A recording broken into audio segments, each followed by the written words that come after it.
Assalamualaikum warahmatullahi wabarakatuh. Hai, perkenalkan nama aku Hafiz Alim Nur Fatahillah. Dan saya Muhammad Rizal Afif.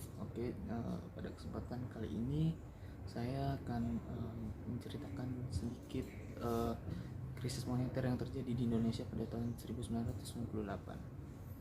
Dan di sini aku akan menjelaskan tentang krisis finansial global tahun 2008. Simak video berikut ya.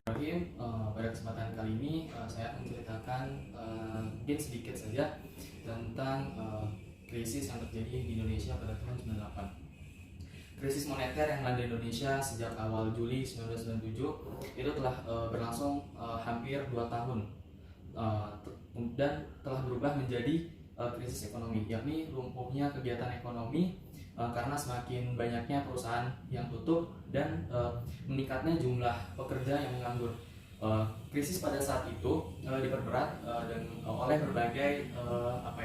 berbagai musibah nasional yang datang secara tiba-tiba, seperti gagal panen, terjadi musim kemarau yang panjang selama hampir 50 tahun terakhir, kemudian hama, kemudian ada kebakaran hutan secara besar-besaran di Kalimantan, kemudian ada kericuhan atau konflik di berbagai kota pada pertengahan Mei. Intinya BI atau Bank Indonesia terpaksa membebaskan nilai tukar rupiah pada tanggal 14 Agustus 1997 terhadap valuta asing, khususnya dolar Amerika Serikat, dan membiarkannya berfluktuasi secara bebas atau free floating, menggantikan managed floating yang dianut pemerintah sejak devaluasi Oktober 1978. Dengan demikian, Bank Indonesia tidak lagi intervensi terhadap valuta asing, intervensi di pasar valuta asing untuk menopang nilai tukar rupiah,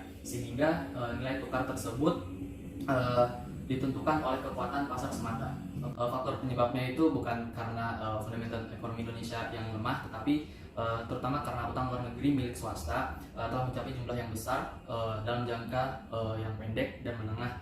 Pada awal Mei 1998, utang luar negeri milik swasta dari 1.800 perusahaan diperkirakan berkisar 63 hingga 64 miliar US dollar, sementara utang pemerintah hanya 53,5 miliar US dollar. Dampaknya itu seperti kesulitan untuk APBN, kemudian harga pokok naik, PHK di mana-mana, kemudian perusahaan baik yang tutup, kemudian investasi menurun karena impor barang modal menjadi mahal, serta laju inflasi yang tinggi selama beberapa bulan terakhir yang disebabkan karena foreign exchange induced inflation atau inflasi yang disebabkan oleh valuta asing. Di sini saya akan menjelaskan tentang krisis finansial global 2008.